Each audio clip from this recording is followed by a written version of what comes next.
Tek-tek preketek kokolopotek, yang artinya selamat datang kaum bau kelek. Apakah kalian rindu kokolopot atau rindu kata-kata fenomenal yang langka? Jika iya, kalian langsung subscribe aja, karena kali ini kokolopot akan mereview film yang berjudul Dosen Gaib. Seperti apa kisahnya? Langsung saja kita gas. Film berlatar di Semarang pada tahun 2006. Kita akan diperlihatkan seorang cewek seksoi bernama Nisa. Ia terlihat lelah karena seharian belajar. Lalu ia mendengar suara tongkat yang biasa digunakan ayahnya berjalan. Dengan penuh ketakutan, Nisa kembali pura-pura belajar. Ayah Nisa bernama Bakti. Ia menanyakan apakah tugas yang diberikan telah selesai. Nisa kemudian menjawab, tiap detik belajar, aku nggak kuat pak, aku pengen main kayak anak-anak lain loh. Bakti kemudian menasehati Nisa dengan berkata, lebih baik belajar daripada main-main nggak jelas. Gak usah ngawur kamu, nanti kamu terbawa sakaba-kaba. Setelah bapaknya keluar, Nisa terlihat sangat stres karena tiap hari harus dikurung di rumah untuk belajar seperti ingon-ingon. Beberapa menit kemudian, Bakti kembali menuju ke kamar Nisa. Namun ternyata Nisa sudah kabur dari kamarnya. My god, rupanya Nisa tengah melakukan bundir karena frustasi akan aturan ayahnya yang selalu mengurung dirinya untuk belajar. Bakti yang menyaksikan Nisa hanya bisa pasrah dan bersedih kehilangan putrinya. Film kemudian maju ke tahun 2016. Kita akan diperlihatkan seorang wanita seksoi yang bernama Amel. Ia tengah bersiap untuk berangkat ke kampus. Lalu kita akan diperlihatkan teman Amel yang bernama Maya, Emir, dan Patah. Mereka semua telah melaksanakan ulangan, dan melihat hasil ulangan ternyata mereka semua diremedial oleh Pak Bakti si keras pantat. Kemudian mereka bertemu Pak Bakti dan memanggil mereka untuk menghadap ke ruangan agar mereka mendapatkan asupan pelajaran. Sebelum ke ruangan Pak Bakti, mereka malah menggibah bahwa Pak Bakti ini adalah dosen killer yang telah memaksa anaknya untuk terus belajar hingga anaknya bundir karena tak kuat dengan Pak Bakti. Sedangkan istrinya sudah modar karena kecelakaan. Kemudian Amel bergabung dengan mereka dan menuju ruang Pak Bakti. Di sana Pak Bakti merasa kecewa karena selama 20 tahun mengajar, hanya keempat orang ini yang tidak lulus dengan pelajarannya. Pak Bakti merasa malu dengan dosen lain dan menyuruh mereka untuk melaksanakan remedial di kampus pada hari Senin jam 7 malam. My god, ini mau les apa mau enak-enak. Mendengar waktunya malam, mereka semua mengedumel dalam hati, namun tak berani menolak waktu yang diberikan Pak Bakti. Saat mereka bertiga keluar, Amel melihat boneka Nisa terjatuh dan mengambilnya lalu memberikannya kepada si Bakti. Saat malam poek, Amel berniat membantu ibunya untuk menjahit, namun sang ibu menolak karena ibunya pengen Amel fokus belajar supaya sukses agar tidak menjadi beban keluarga, beban agama, beban masyarakat. Hingga sang ayah bangga di akhirat sana karena ayahmu telah mosdot. Scene berpindah kepada ibunya Maya yang telah mengetahui kabar bahwa Maya tidak lulus dalam mata pelajaran Pak Bakti hingga Maya kena semprot mamanya. Maya yang depresi karena di kampus ditekan lontong dosen dan di rumah ditekan ibunya. Maya sering memakan obat penenang untuk menenangkan otaknya. Di sisi lain, Bakti terlihat sedang membeli obat di apotek karena ia memiliki penyakit ambeien di ususnya. Hingga dalam perjalanan ke kampus, ia harus menahan sakit di pantatnya. Kemudian Bakti menaiki beca, namun saat akan menaiki beca tersebut tiba-tiba Bakti tertabrak saat akan mengambil boneka Nisa yang terjatuh di tengah jalan. Modar si Bakti, si dosen killer. Kembali ke rombongan beban negara, mereka telah tiba di kampus jam 7 kurang 5 menit. Maya dan Patah merasa merinding parah karena suasana kampus pada malam hari sangat mencekam parah. Di sini Maya bertanya kepada Amelia, apakah Amelia percaya bahwa Nisa bundir karena didikan Pak Bakti yang terlalu keras kepadanya. Amel menjawab, aku nggak tahu Tuts, mungkin saja begitu. Tanya padaku, tanya saja pada mamamu. Singkat waktu, sudah jam 8 malam. Bakti tak kunjung datang. Mereka semua tidak tahu bahwa Bakti sudah modar tertabrak mobil saat dalam perjalanan menuju ke kampus untuk meremedial mereka. Emir kemudian mengajak mereka semua untuk balik saja. Hingga saat mereka semua akan keluar, tiba-tiba terdengar suara tongkat Pak Bakti menuju ke ruangan mereka. My God, Pak Bakti rupanya datang untuk mengajar mereka. Apakah itu Pak Bakti atau hantu si Bakti? Bakti menyuruh mereka agar jangan keluar kelas selama 2 jam sampai selesai bukti bakti mereka kepada Pak Bakti. Lalu saat Bakti mulai menulis di papan tulis, Maya mendapatkan pesan grup WA yang isinya, innalillahi wa inna ilaihi rajiun, telah modar Bakti bin Aspal tertabrak mobil saat menuju ke kampus. Maya sangat terkejut dan menyuruh teman mereka untuk mengecek pesan grup WA. Hingga mereka semua terkaget-kaget dan menanyakan siapa yang ada di hadapan mereka ya. Kalau si Bakti sudah modar, berarti itu adalah hantu. Maya lalu menyuruh Patah melihat Bakti di dalam cermin untuk memastikan kalau Bakti itu manusia atau jurig korengan budug. Patah menjatuhkan pulpen lalu melihat Bakti dari cermin. My God, ternyata kaki Bakti pengkor dan tidak menyentuh lantai. Artinya Bakti di hadapan mereka adalah juri korengan budug. Hingga suasana semakin mencekam ketika lampu ruangan kedap-kedip seperti belek. Maya yang ketakutan kemudian ngabret keluar kelas dan disusul teman-temannya. Namun Bakti menghentikan mereka dengan berkata, kenapa kalian keluar bodoh? Jam kelas belum beres. Amalia menjawab, sudah malam Pak. Bakti kemudian menjawab, sudah malam? Apa sudah tahu? Sudah tahu? Apa sudah kebelet? Sudah kebelet? Apa kau sudah pengen? Wadidaw. Saat mereka melihat Bakti, Bakti langsung menunjukkan wujud aslinya yang buduk korengan borok. Hingga mereka ngabret ketar-ketir keluar kampus. Sampai di luar mereka melaporkan hal tersebut kepada Satpam. Namun Satpam tak percaya dengan perkataan mereka dan menyuruh mereka untuk melayat saja ke rumah Bakti. Sampai di rumah Bakti, Amel mendengar bacotan warga yang mengatakan bahwa Bakti modar oleh tabrak lari hingga mukanya buduk korengan kosrek tak berbentuk.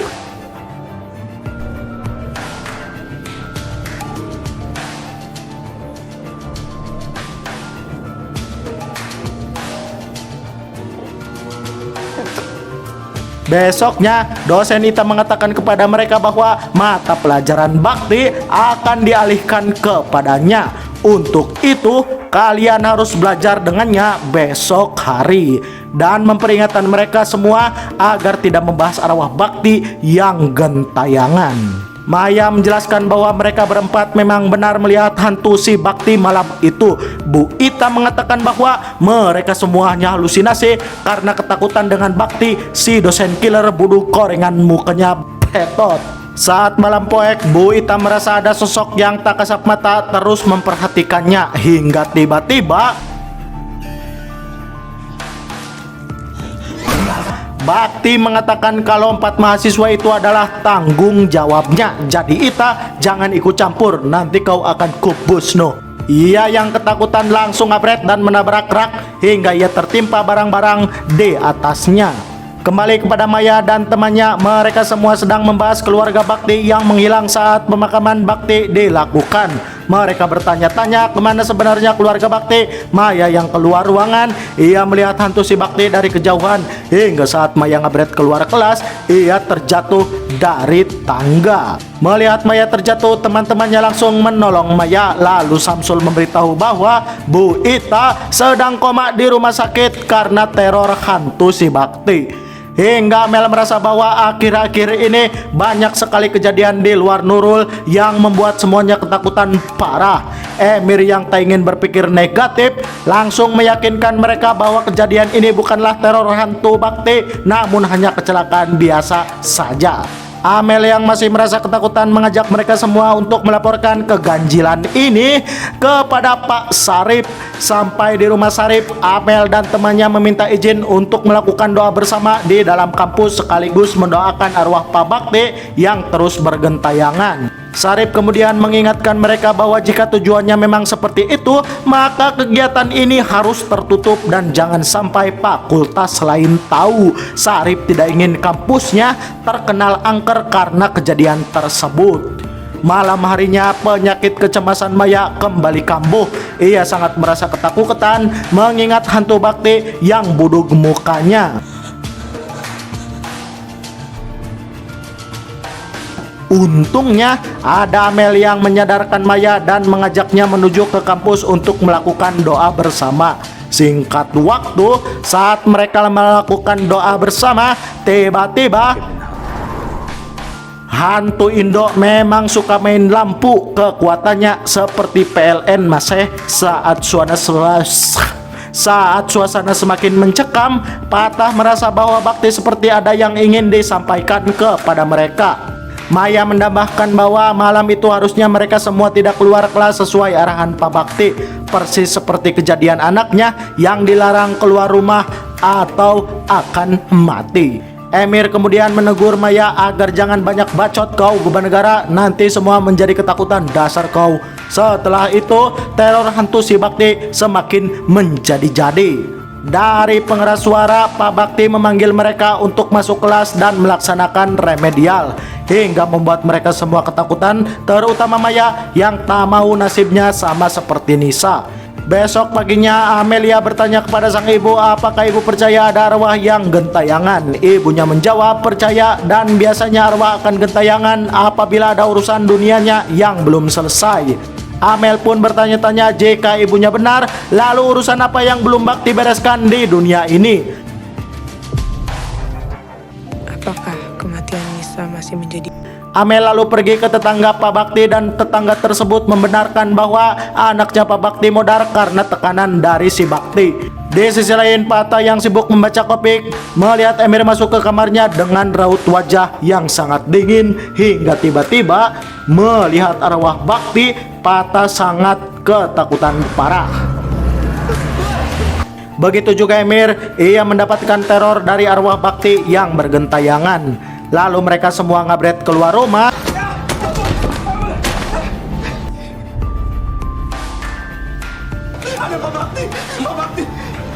Kembali kepada Maya yang terlihat depresi karena tekanan dari ibunya dan selalu mengingat jurik si Bakti.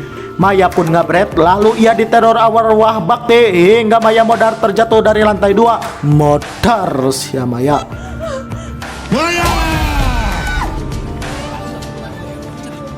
Teman-temannya sangat bersedih telah ditinggalkan oleh Maya, hingga saat mereka menuju kamar Maya,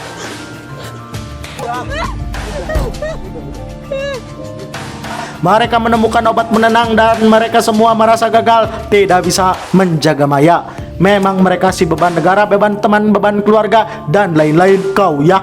Mereka semua merasa telah dikutuk oleh Pak Bakti, dan Maya pasti meninggal karena telah diteror hantu Bakti si benget budug. Amel kemudian menyangkal perkataan temannya bahwa Maya dan Nisa tidak mungkin dia bunuh diri. Amel kemudian mengajak mereka untuk menggeledah rumah Bakti berharap ada petunjuk di sana. Siapa tahu ada sesuatu di sana yang bisa kita temuin. Udah ditunggu di bawah. Percuma nggak sih Kak ngapain? Sampai di rumah Bakti, mereka langsung mencari sebuah petunjuk. Amel kemudian menemukan buku diari Nisa yang isinya kalau Nisa sangat suka lontong Bakti. Namun karena Bakti sangat ganas, Nisa sampai tak tahan dan memilih bundir saja. Di sisi lain, Emir kembali diteror oleh Bakti benget budug hingga Emir ngabret keluar rumah. Nemu sesuatu enggak?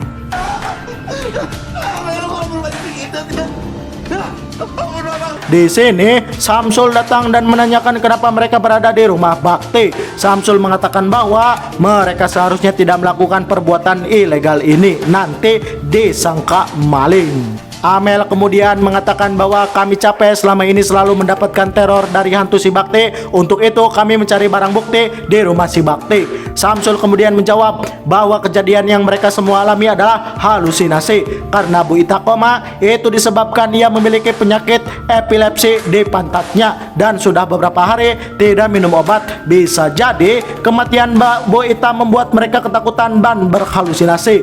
Sedangkan Maya ia bundir karena depresi tekanan dari mamanya. Samsul meminta mereka jangan menyangkut pautkan kejadian yang mereka alami dengan hantu si Bakti. Patah yang merasa kesal langsung melalap si Samsul saat itu juga. Patah merasa kalau Samsul tidak mengalami apa yang mereka alami hingga ngabangus seenak bangusnya saja. Besoknya Patah kembali mendapatkan teror di kamarnya. Begitu juga Emir yang melihat sosok Bakti dan ternyata itu adalah halusinasi film Indo belaka.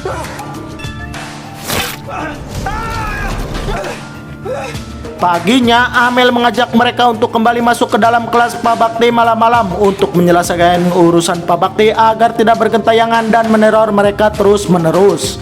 Patah yang ketakutan langsung diyakinkan oleh Maya dan Emir bahwa mereka harus menyelesaikan tugas Pak Bakti agar Bakti tidak bergentayangan lagi. Hingga malam harinya mereka kembali ke kelas itu lagi dan mereka kembali melihat sosok Bakti si bengut buduk korengan kosrek tengah berjalan dengan tongkatnya. Saat Bakti memasuki kelas, mereka hanya mendengar suara jejak kaki dan tongkat Bakti sementara tubuhnya tidak terlihat. Lalu arwah Bakti mulai mengajar mereka. Patah yang sangat ketakutan ia tak tahan langsung ngabret keluar kelas meninggalkan mereka. Amelia. Bakti, ampun Pak Bakti, ampun. Sementara itu, Maya mendapatkan pesan dari tetangga Bakti yang memberitahu alamat satu-satunya keluarga Bakti yang masih hidup. Mengetahui alamat ibunya, mereka segera meninggalkan kelas dan kembali melanggar aturan kelas dosen Bakti untuk segera menuju ke rumah ibunya si Bakti. Singkat waktu mereka sampai di rumah ibunya si Bakti. Ibunya si Bakti menceritakan kejadian yang sebenarnya bahwa semenjak Nisa meninggal, Bakti tidak pernah berhenti menyalahkan dirinya sendiri. Bukti memang sangat disiplin. Bakti memang sangat disiplin. Ya, memang betul. Hingga Nisa bundir dan tak tahan kepada sistem pengajaran yang diberikan Bakti. Bakti sengaja diam saja dan hanya fokus untuk mengajar selama bertahun-tahun karena merasa bersalah. Di sisi lain, Patah terus diteror oleh arwah Bakti hingga saat Patah akan ditewaskan oleh si Bakti.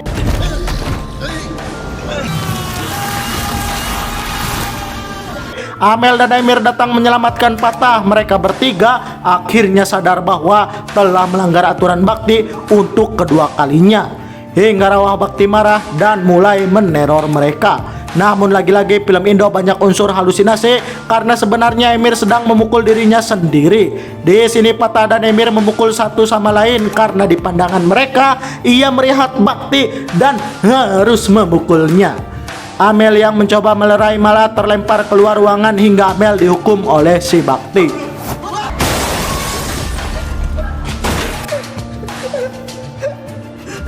Amel mencoba meraih boneka Nisa dan mengatakan bahwa kematian Nisa bukanlah salah Bakti dan kegagalan mereka bukanlah salah Bakti karena Pak Bakti adalah dosen hebat, telah menghasilkan banyak generasi emas yang suka main judol dan suka main game online. My God. Amel juga meminta maaf karena telah mengecewakan Pak Bakti sambil menunjukkan boneka milik Nisa.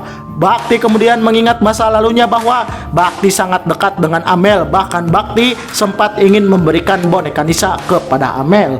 Namun Amel menolak karena boneka itu adalah kenangan Nisa untuk Pak Bakti.